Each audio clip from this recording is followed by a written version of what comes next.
Hello मित्रांनो, welcome to study revolution. आज आपण 12 जानेवारी 2022चा द हिंदू बघतोय आणि तोही आपल्या मातृभाषेतून म्हणजे मराठीमधून.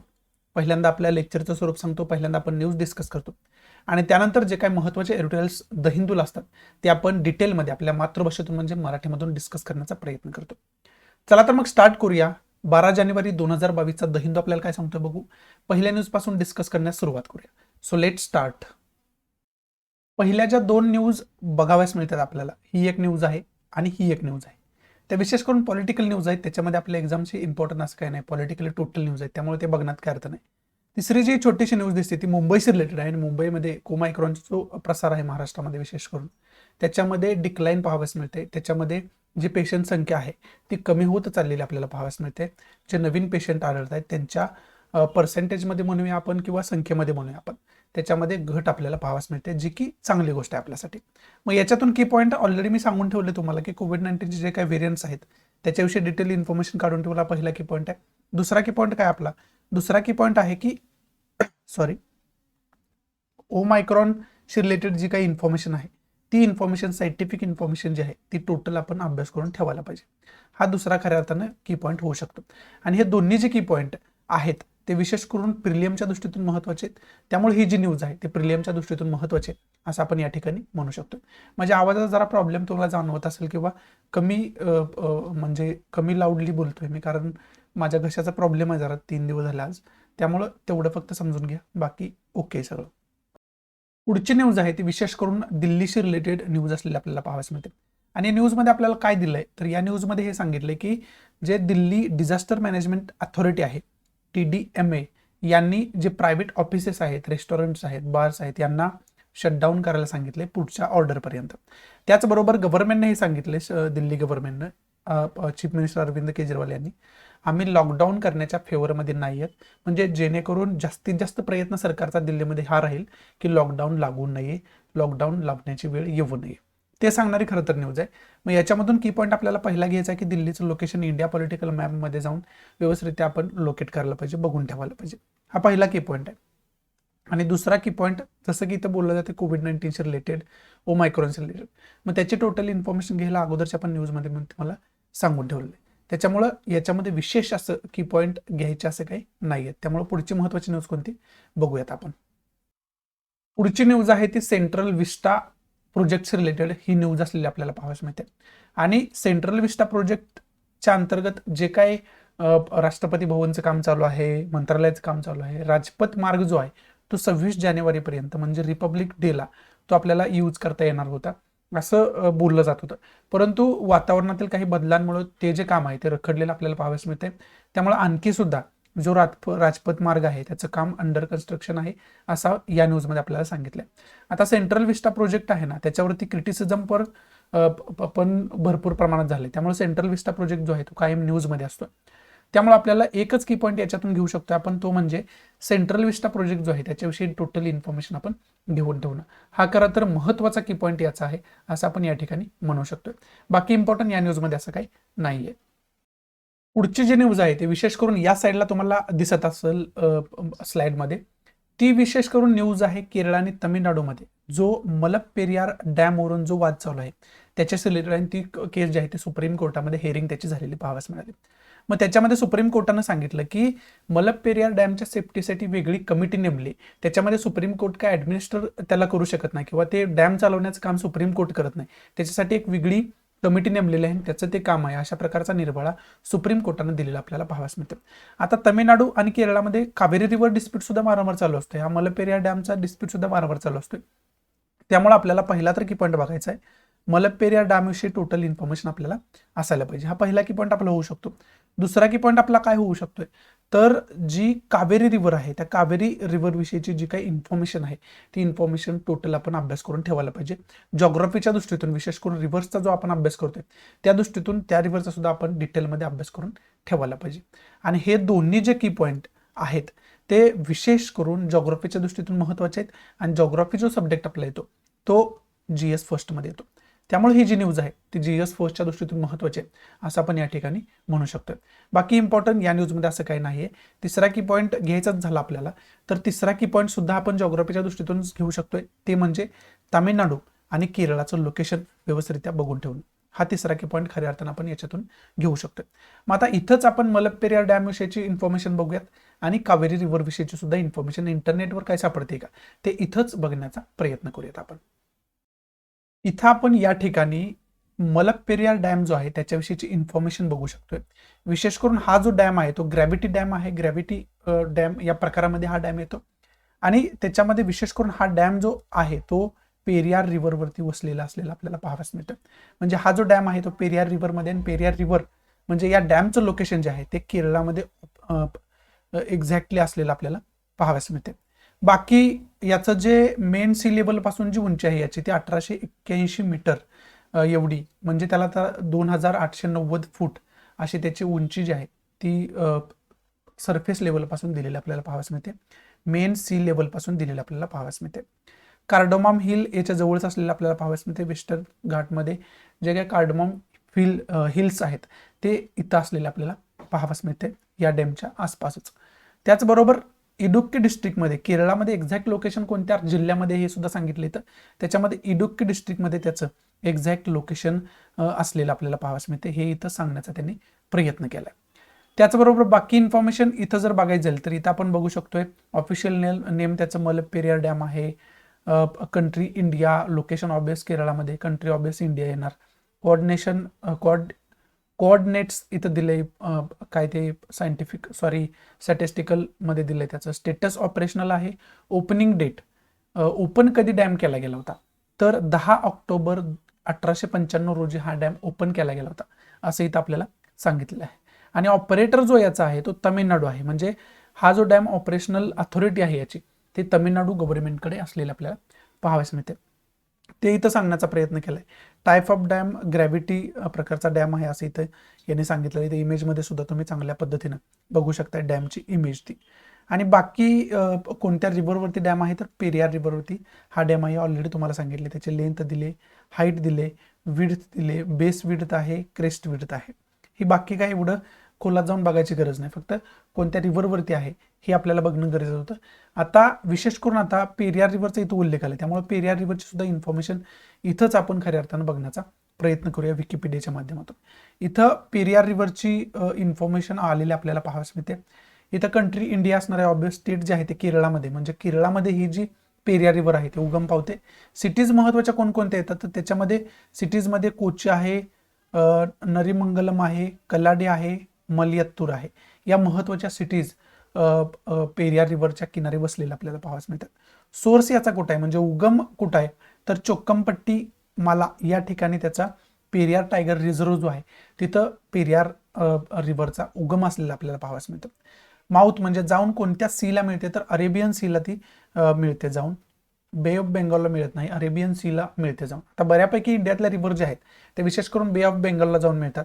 त्याच्यामध्ये तापी रिव्हर, नर्मदा रिव्हर या काय अपवादात्मक रिव्हर आहे त्या अरेबियन सीला जाऊन मिळतात. तशाच प्रकारची ही जी पेरियार रिव्हर आहे ती सुद्धा अरेबियन सीला जाऊन मिळते, ही आपल्याला या ठिकाणी पाहावयास मिळते. बेसिन साईज त्याची दिली, लेंथ दिली 244 किलोमीटरची ही नदी आहे. म्हणजे छोटी नदी आहे पण त्याचं एक वेगळं महत्त्व असलेलं आपल्याला पाहावयास मिळते. बेसिन साईज दिले, डिस्चार्ज माउथचा वगैरे दिले ते ऑलरेडी आपण बघितलंय. आता ट्रिब्युटरीज म्हणजे त्याच्या उपनद्या खरं तर महत्त्वाच्या आहेत आपल्याला बघणं. लेफ्ट म्हणजे डाव्या साईडने येणाऱ्या उपनद्या, चिरुथोनी ही एकच उपनदी आहे ती डाव्या साईडने येऊन मिळते पेरियार रिव्हरला. आणि राईट साईडने येऊन मिळणाऱ्या उपनद्या ज्या आहेत त्याच्यामध्ये पहिली आहे ती मुल्लुयार आहे, त्यानंतर पेरांचकुट्टी आहे, मुथुरा पुझा आहे आणि त्यानंतर एडामाला आहे. या महत्त्वाच्या राईट बँक ट्रिब्युटरीज आहेत, म्हणजे उजवीकडून येऊन मिळणाऱ्या ट्रिब्युटरीज असलेल्या आपल्याला पाहावयास मिळतात. आणि इथं इमेजमध्ये सुद्धा मलपेरियारचं हे जे मॅप दिलाय तो तुम्ही चांगल्या पद्धतीने या ठिकाणी बघू शकताय. समजते तुम्हाला. हे आपण विशेष करून मलपेरियार डॅम आणि पेरियार रिव्हर विषयीची इन्फॉर्मेशन बघण्याचा प्रयत्न केला.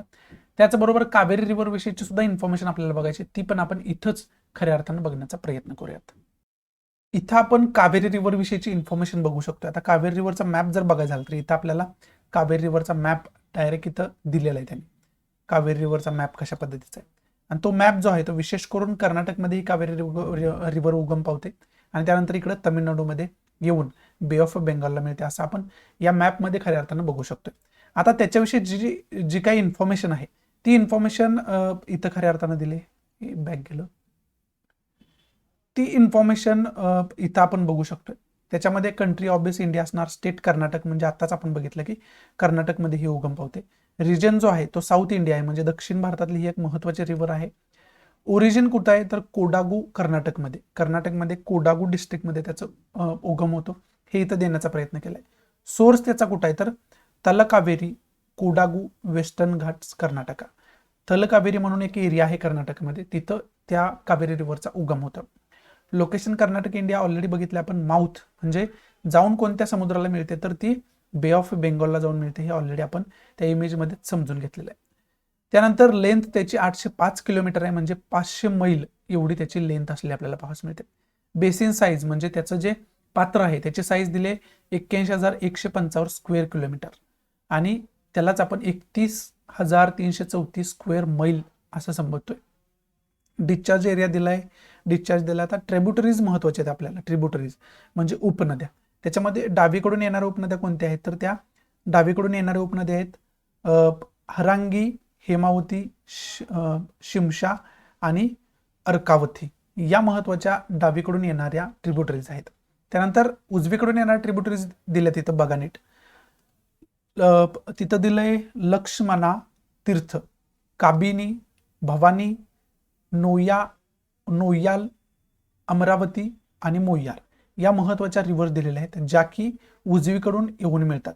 हे सुद्धा आपल्याला खरं तर माहिती असणं गरजेचं आहे. आता नद्या आणि उपनद्या यांच्यावरती बऱ्याच वेळा प्रिलियमला क्वेश्चन फॉर्म होतात, त्यामुळे खऱ्या अर्थानं मी तुम्हाला डावीकडून येणाऱ्या उजवीकडून येणाऱ्या एवढ्या डिटेलमध्ये सांगण्याचा प्रयत्न करतोय, कारण याच्यावरती हा पार्ट असा आहे की याच्यावरती डायरेक्ट क्वेश्चन प्रीला अनेक वेळा आलाय. एमपीएससी घ्या, यूपीएससी घ्या किंवा मग कंबाईन घ्या, या सगळ्यांना प्रीला अशा प्रकारचे क्वेश्चन वारंवार येत असतात. तुम्ही जर प्रिव्हियस इयर क्वेश्चन बघत असाल तर अशा प्रकारचे क्वेश्चन तुम्हाला जास्त आढळतील. त्यामुळं नद्यांच्या ज्या उपनद्या आहेत, उगम आहे, जाऊन कोणत्या समुद्राला मिळते, महत्वाच्या सिटीज त्याच्यावरत्या कोणकोणत्या आहेत, महत्वाचे स्टेट्स कोणकोणत्या स्टेट्समधून ही जाते, हे सर्व इन्फॉर्मेशन आपल्याला असायला पाहिजे. इव्हन त्याची लेंथ किती आहे एवढं सुद्धा, एवढ्यापर्यंत आपल्याला त्याची माहिती असणं गरजेचं आहे. त्याच्यामुळे एवढ्या डिटेलमध्ये जाऊन आपण बघतो या ठिकाणी. इथं आपण विकिपीडियाच्या माध्यमातून कावेरी रिव्हरचा उगम वगैरे बघण्याचा प्रयत्न केला, म्हणजे एकंदरीत Kaveri river, Periyar river, Mullaperiyar dam यांच्याविषयी माहिती घेण्याचा प्रयत्न केला. एवढंच महत्वाचं या न्यूजमध्ये होतं. पुढची महत्वाची न्यूज कोणती बघूयात. पुढची न्यूज आहे ती हरिद्वारशी रिलेटेड न्यूज आहे. हरिद्वारमध्ये जो प्रकार घडला त्याच्यामध्ये हेट स्पीच केलं गेलं, म्हणजे मुस्लिमांना एक कंट्रीतून साफ केलं जायला पाहिजे, किंवा त्यांची जिनोसाइड केलं. जिनोसाइड म्हणजे समूहाची कत्तल करणे, याला जिनोसाइड म्हणतात. हे जिनोसाइड केलं जायला पाहिजे अशा प्रकारचं वक्तव्य हिंदू धर्माच्या सभा होती त्याच्यामध्ये केलं गेलं, ज्याला आपण हेट स्पीच संबोधतोय. आणि त्याच्याविषयीची जी काही प्ली होती, जी काही पिटिशन होती, ते सुप्रीम कोर्ट त्याच्यावरती सुनावणी जी आहे ती आज करणार असलेली ही न्यूज असलेली आपल्याला पाहाव्यास मिळते.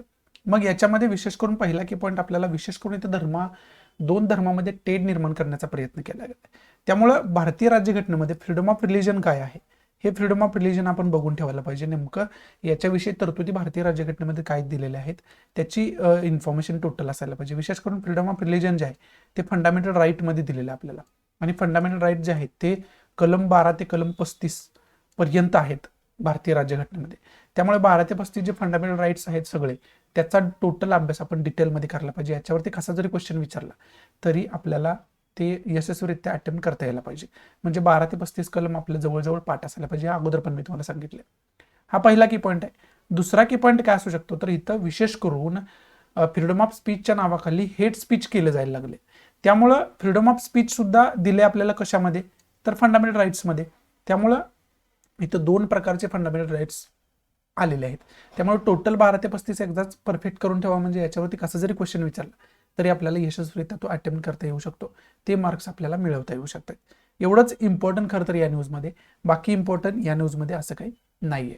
त्यामुळे पुढची महत्वाची न्यूज कोणती बघूयात आपण. पुढची न्यूज आहे ती नागालँडशी रिलेटेड न्यूज आहे. इथं तुम्ही बघू शकताय नागालँडशी रिलेटेड ही न्यूज आहे. आणि नागालँडमध्ये जो प्रकार घडला आर्मीकडून चुकून म्हणू शकतो आपण त्याला, 14 सिव्हिलियन नागरिकांचा, 13 किंवा 14 याच्यामध्ये कन्फ्युज आहे. या न्यूजमध्ये 14 दिलंय. 14 सिव्हिलियन नागरिकांचा मृत्यू झाले त्याच्यामध्ये, त्या फायरिंगमध्ये. मग त्याच्यामुळे आपसपा सुद्धा जास्त न्यूजमध्ये आला होता. मग या आपसपाविषयी सुद्धा इन्फॉर्मेशन देणारं एक वेगळं लेक्चर ऑलरेडी मी बनवून ठेवलेलं आहे, त्याची सुद्धा इन्फॉर्मेशन आपल्याला असायला पाहिजे. या न्यूजमध्ये नेमकं काय सांगितलं की याच्या वरती इन्व्हेस्टिगेशन करण्यासाठी स्पेशल इन्व्हेस्टिगेशन टीमची नियुक्ती केली गेली होती, SITची नेमणूक केली गेली होती.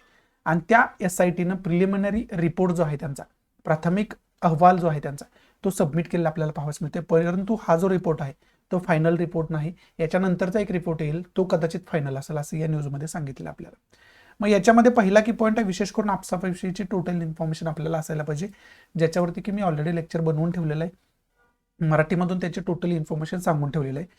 ते आपलं करंट बेस्ड इश्यू नावाचे प्लेलिस्ट आहे, त्या प्लेलिस्टमध्ये मी ते लेक्चर जे आहे ते ऑलरेडी अपलोड करून ठेवलेलं आहे. ते तुम्ही बघत नसाल तर ते बघून घ्या, जेणेकरून तुम्हाला याच्याविषयीची टोटल इन्फॉर्मेशन जी आहे ती इन्फॉर्मेशन घेता येईल. हा पहिला की पॉईंट आपला. दुसरा की पॉईंट याच्यातून काय होऊ शकतो, दुसरा की पॉईंट आपला विशेष करून नागालँडचं लोकेशन जे आहे ते नागालँडचं लोकेशन आपण व्यवस्थितरित्या बघून ठेवणं गरजेचं आहे. त्याची जॉग्राफिकल इन्फॉर्मेशन जे आहे ते टोटल आपण घेऊन ठेवायला पाहिजे. मग पहिला की पॉईंट आहे ती जॉग्राफीच्या दृष्टीतून महत्त्वाचं आहे, दुसरा की पॉईंट आहे ती पॉलिटीच्या दृष्टीतून महत्त्वाचं आहे. म्हणजे ही जी न्यूज आहे ती GS फर्स्ट आणि GS सेकंडच्या दृष्टीतून महत्त्वाचे असं आपण या ठिकाणी म्हणू शकतो. बाकी इम्पॉर्टंट या न्यूजमध्ये असं काही नाहीये. त्यामुळे पुढची महत्त्वाची न्यूज कोणती बघूयात आपण. पुढची न्यूज आहे ती ब्राह्मोस जे नवीन व्हेरियंटचं मिसाईल आहे ते टेस्ट केले गेले आणि त्याच्याविषयी ही न्यूज सांगितली गेली आपल्याला. हे जे C2C variant of the BrahMos supersonic cruise missile आहे, या मिसाईल विषयी या न्यूजमध्ये बोललं जाते. या मिसाईलची टेस्टिंग झालेली आहे विशाखापट्टणममध्ये, INS विशाखापट्टणममध्ये याची टेस्टिंग केली गेली. आणि विशेष करून अशा प्रकारचे जे मिसाईल्स असतात ते समुद्रामध्ये मारा करण्यासाठी वापरले जातात. म्हणजे जहाज जे विरोधी एनिमी जे फोर्सचे जहाज असतात ते जहाज उडवण्यासाठी खरं तर या मिसाईलचा वापर केला जातो. आणि तशाच प्रकारचं मिसाईल अगोदरचं पण ब्राह्मोस आपल्याकडे होतं, त्याच्यामध्ये नवीन व्हेरियंट आता इथं डेव्हलप केला गेलाय DRDOनं. त्याला आपण defence research and development organisation असं म्हणतो. आणि त्यांनी हे सांगितले की हे जे टेस्टिंग केलेलं आहे ते तंतोतंत जसं ठरलं होतं तसं टेस्टिंग केलं गेलं आणि त्याच्यामध्ये 100% सक्सेस मिळालेलं आहे असं DRDOनं सांगितलं आपल्याला पाहावयास मिळतं. मग आता पहिला की पॉईंट, हे जे नवीन ब्राह्मोस मिसाईल आहे त्याला आपण C2C variant of the BrahMos supersonic cruise missile, हे एक्सटेंडेड रेंज आहे. म्हणजे अगोदरची रेंज थोडीशी कमी होती, त्याच्यापेक्षा जास्त रेंज, आता जास्त रेंजवरती म्हणजे जास्त लांबीवरती जहाजांवरती हे मारा करू शकते, युद्ध नौकांवरती हे मारा करू शकते. आणि त्याचबरोबर याचं जे ऑफिशियल आपण नेम टोटली म्हणू शकतो ते extended range C2C variant of the BrahMos supersonic cruise missile आहे. म्हणजे ब्राह्मोस सुपरसॉनिक क्रुइज मिसाईल याला असं म्हटलं तरी ठीक आहे. आणि याची टेस्टिंग INS विशाखापट्टणममधून केली, हे ऑलरेडी तुम्हाला मी सांगितलेलं आहे. मग याच्यामध्ये पहिला की पॉईंट आपला हा होऊ शकतो की हे जो ब्राह्मोस मिसाईल आहे याच्याविषयीची टोटल इन्फॉर्मेशन आपल्याला असायला पाहिजे. याच्यावरती प्रीला कशाही पद्धतीने क्वेश्चन विचारला जाऊ शकतो. म्हणजे पहिला की पॉईंट प्रिलियमच्या दृष्टीतून महत्त्वाचा आहे असं आपण या ठिकाणी म्हणू शकतो. त्यानंतर दुसरा की पॉईंट जो आहे तो विशेष करून इथं DRDOचा उल्लेख आलाय, DRDOचा उल्लेख आलाय. मग त्या DRDO विषयीची जी काही इन्फॉर्मेशन आहे ती टोटल इन्फॉर्मेशन आपण काढून ठेवायला पाहिजे. हा दुसरा की पॉईंट खऱ्या अर्थानं होऊ शकतोय. बाकी याच्यामध्ये इम्पॉर्टंट असं काही नाहीये. त्यामुळं पुढची महत्त्वाची न्यूज कोणती बघूया. परंतु हे जे दोन्ही पॉईंट आहेत ते विशेष करून प्रिलियमच्या दृष्टीतून महत्त्वाचे आहेत. त्यामुळं त्याचा प्रिलियमच्या दृष्टीतून व्यवस्थित अभ्यास आत्ताच करून ठेवा. ज्या करंटमध्ये मी ज्या करंटमध्ये न्यूज डिस्कस करत असतोय त्या करंटमध्ये सांगितलेल्या न्यूज तिथंच परफेक्ट करून ठेवत जावा. म्हणजे परत करंट बेस्डवर जे क्वेश्चन विचारले जातात त्याच्यामध्ये मग काही विद्यार्थी मार्क खातात, मग तिथं आपल्या लक्षात येते की आपण त्यावेळेस करायला पाहिजे होतं. कारण हे करंटमध्ये आलं म्हणूनच आपण परफेक्ट करू शकतोय, परत काय कारण राहत नाही याचा अभ्यास करण्यासाठी. त्यामुळे आता कारण आहे काय तर हे करंटमध्ये मुद्दे आहेत. त्यामुळे कारण जेवढं ताजं असतं त्यावेळेसच परफेक्ट करून ठेवणं गरजेचं असतं, जेणेकरून करंट बेसवरती कसा जरी क्वेश्चन विचारला तरी यशस्वीरित्या आपण त्याला टॅकल करू शकू, अटेम्प्ट करू शकू. त्यामुळे हे आत्ताच परफेक्ट इन्फॉर्मेशन जी काय मी न्यूजमध्ये सांगत असतोय ती तिथंच परफेक्ट इन्फॉर्मेशन करून ठेवत जावं. म्हणजे नंतर फक्त रिव्हिजन करायची त्याची, म्हणजे कॉन्फिडन्स येऊन जातो की करंटवरती आपलं एक कमांड आहे म्हणून. बाकी या न्यूजमध्ये इम्पॉर्टंट काय असं नाहीये. त्यामुळे पुढची महत्त्वाची न्यूज कोणती बघूयात आपण. पुढची न्यूज आहे ती वर्ल्ड हेल्थ ऑर्गनायझेशनशी रिलेटेड न्यूज आहे. आणि वर्ल्ड हेल्थ ऑर्गनायझेशननं युरोपियन कंट्रींना सांगितले की 50% लोकसंख्येला पुढच्या येणाऱ्या काही दिवसांमध्ये कोविड-19चा ओमायक्रॉनचा धोका आहे. त्यामुळे त्यांनी सतर्क राहायला पाहिजे. त्याच्याशी रिलेटेड ज्या काही प्रिकॉशन्स घ्यायला पाहिजे त्या लवकरात लवकर प्रिपेअर करायला पाहिजे, घ्यायला पाहिजे. अशा प्रकारची वॉर्निंग वर्ल्ड हेल्थ ऑर्गनायझेशनकडून युरोपियन कंट्रीजना विशेष करून देण्यात आलेली आहे. याच्यामध्ये पहिला की पॉईंट आपण घेऊ शकतो की वर्ल्ड हेल्थ ऑर्गनायझेशन विषयीची जी काय टोटल इन्फॉर्मेशन आहे ते टोटल इन्फॉर्मेशन आपण बघून ठेवणं गरजेचं आहे. इंटरनेटच्या माध्यमातून त्याचे सर्व काही इन्फॉर्मेशन आहे ते विशेष करून आपण काढून ठेवायला पाहिजे. हा पहिला की पॉईंट आहे. आणि दुसरा की पॉईंट मी ऑलरेडी फ्रंट पेजला पण तुम्हाला सांगितलं की ओमायक्रॉनचा जो संसर्ग आहे तो वाढतोय खरं तर या लाटेमध्ये. त्यामुळे आपल्याला ओमायक्रॉन विषयीची जी काही सायंटिफिक स्टडी आहे ती विशेष करून ठेवायला पाहिजे. तो दुसरा की पॉईंट ऑलरेडी मी तुम्हाला अनेक वेळा सांगितलेला आहे. आणि हे दोन्ही जे की पॉईंट आहेत ते विशेष करून प्रिलियमच्या दृष्टीतून महत्वाचे आहेत. त्यामुळे ही जी न्यूज आहे ते प्रिलियमच्या दृष्टीतून महत्वाचे असं आपण म्हणू शकतोय. आता इथंच आपण वर्ल्ड हेल्थ ऑर्गनायझेशन म्हणजे WHO विषयीची इन्फॉर्मेशन बघण्याचा प्रयत्न करूयात. इथं आपण वर्ल्ड हेल्थ ऑर्गनायझेशन विषयीची इन्फॉर्मेशन बघू शकतो. विशेष करून वर्ल्ड हेल्थ ऑर्गनायझेशनच्या नावामध्ये याचा उद्देश काय आहे तर जागतिक आरोग्य कशा पद्धतीने आपण सेक्युअर करू शकतो, सुरक्षित करू शकतो, त्याच्यासाठी स्टेप घेण्याचे, त्याच्यासाठी वॉर्न करण्याचे, त्याची जी इन्फॉर्मेशन देण्याची सर्व जी जबाबदारी म्हणू शकतो, सर्व जे काम आहे ते वर्ल्ड हेल्थ ऑर्गनायझेशनचं आहे. जागतिक लेवललाही काम करणारी एक संघटना आहे. त्यामुळे याचं एक वेगळं महत्व आहे. मग याची जी इन्फॉर्मेशन आहे ती इथं थोडक्यात दिलेली आपल्याला. त्याचा सिम्बॉल्स वगैरे इथं आपण बघू शकतोय. त्याचं जे फॉर्मेशन आहे ते 7 एप्रिल 1948 म्हणजे 73 वर्षांपूर्वी, आजपासून 73 वर्षांपूर्वी झालं होतं. 7 एप्रिल 1948 म्हणजे. टाईप जो आहे तो युनायटेड स्टेट स्पेशलाइज्ड एजन्सी आहे. युनायटेड स्टेटची स्पेशलाइज्ड एजन्सी आहे ती. लिगल स्टेटसची त्याचं आहे ते ऍक्टिव्ह आहे. हेडक्वार्टर जे आहे ते जिनेव्हा स्वित्झर्लंडमध्ये आहे. हेड कोण आहे तर तेड्रोस अधनम हे त्याचे हेड आहे. त्यांचा इमेज सुद्धा या ठिकाणी तुम्ही बघू शकता. हे जरा वरती घेतलं तर तुम्हाला इमेज चांगल्या पद्धतीने दिसेल. ही त्यांची इमेज आहे. त्यांचं जी काही इन्फॉर्मेशन आहे थोडक्यात इथं देण्याचा प्रयत्न केला आहे. आणि बाकी पेरेंट ऑर्गनायझेशन जे आहे ते United Nation economic and social council ही आहे. त्याचं बजेट सुद्धा इथं दिलेलं आपल्याला पाहावयास मिळते आणि त्याची ऑफिशियल जी वेबसाईट आहे ती सुद्धा इथे दिलेली आपल्याला पाहावयास मिळते. ही आपण विकिपीडियाच्या माध्यमातून, इंटरनेटच्या माध्यमातून वर्ल्ड हेल्थ ऑर्गनायझेशन म्हणजे WHO विषयीची छोटीशी इन्फॉर्मेशन बघण्याचा प्रयत्न केला या ठिकाणी. इथं आजच्या महत्त्वाच्या न्यूज ज्या आहेत त्या समाप्त होत आहेत. आणि महत्त्वाच्या न्यूज संपल्यानंतर रोज आपण महत्त्वाचे एडिटोरियल्स काय असतात ते डिस्कस करण्याचा प्रयत्न करत असतोय. परंतु आज मी न्यूजवरतीच द हिंदू समाप्त करतोय. त्याचं कारण हे की मला आवाजामध्ये सुद्धा थोडासा बदल तुम्हाला जाणवत असेल. मला घशाचा थोडासा प्रॉब्लेम आहे 3 दिवस झालं. त्यामुळं जास्त डिस्कशन जास्त बोलणं जर झालं तर त्याचा जास्त त्रास होतोय. त्यामुळं आज सर्व काय डिस्कस डिटेलमध्ये होऊ शकणार नाही. परंतु एखादं एडिटोरियल नाही डिस्कस केलं किंवा एखाद्या वेळेस एडिटोरियल आपण नाही डिस्कस केलं याचा अर्थ असा होत नाही की तुमचे सर्व तो जो मुद्दा आहे तो मिस झाला तुमच्याकडून. त्याच्यावरती वारंवार एडिटोरियल रिपीट होत असतात, वारंवार त्या इश्यूवरती न्यूज येत असतात. त्यावेळेस आपण डिटेल बघतच असतोय. त्यामुळे तुमच्या मनात अशी शंका येऊ देऊ नका की एडिटोरियल आपण डिस्कस केलं नाही याचा अर्थ तुमचा तो मुद्दा म्हणजे समजून घ्यायचा राहिला किंवा परत तुम्हाला ते समजून घ्यायला चान्स नाही. असं नाही, त्याच्यावरती पुन्हा एडिटोरियल येतीलच आणि त्याच्यावरती न्यूज वारंवार येतच असतात. त्यामुळं विशेष करून आज नाही डिस्कस केले याचा अर्थ तो तुमचा मुद्दा मिस झाला असं होत नाही. त्यामुळे त्याची चिंता तुम्ही नका करू. ते मुद्दे जे आहेत ते उद्याच्या डिस्कशन किंवा 2 दिवसानंतर ज्यावेळेस त्याच्यावरतीच एडिटोरियल येईल त्यावेळेस याच्यात जे मुद्दे दिलेत ते तिथं सुद्धा तुम्हाला मी सांगण्याचा प्रयत्न करेल. म्हणजे एखाद्या सब्जेक्टवर एडिटोरियल आलं तर त्याच्यावरती टोटल इन्फॉर्मेशन मी देण्याचा प्रयत्न करतच असतोय. त्यामुळे तुमचा कोणताही मुद्दा मिस होणार नाही, कोणताही करंटमधला जो इश्यू आहे तो मिस होणार नाही. ती जबाबदारी माझी, त्याच्याविषयी तुमच्या मनामध्ये कोणतीही शंका नसावी. या नोटवरती मी आजचा जो द हिंदू आहे तो समाप्त करतोय. आशा आहे की मी तुम्हाला चांगल्या पद्धतीनं आजचा द हिंदू म्हणजे महत्त्वाच्या ज्या काही न्यूज आहेत त्या विशेष करून मराठीमधून आपल्या समजावून सांगू शकलो असेल. जर आवडत असेल तर प्लीज लाईक करा, नसेल तर डिसलाईक करा. आणि डिसलाईक का केलं हे कमेंट बॉक्समध्ये नक्की सांगा, जेणेकरून तुमच्या इन्स्ट्रक्शननुसार त्याच्यामध्ये मी इम्प्रोव्हायझेशन करू शकेन. आणि प्लीज आपल्या जास्तीत जास्त मराठी विद्यार्थ्यांनी शेअर करा, जेणेकरून सर्व मराठी विद्यार्थ्यांना याचा जास्तीत जास्त फायदा होऊ शकेल. सो या नोटवरती पण तुमची आजच्या पुरती रजा घेतो. भेटू आपण उद्याच्या द हिंदूच्या लेक्चरमध्ये. तोपर्यंत गुड बाय, टेक केअर, जय हिंद.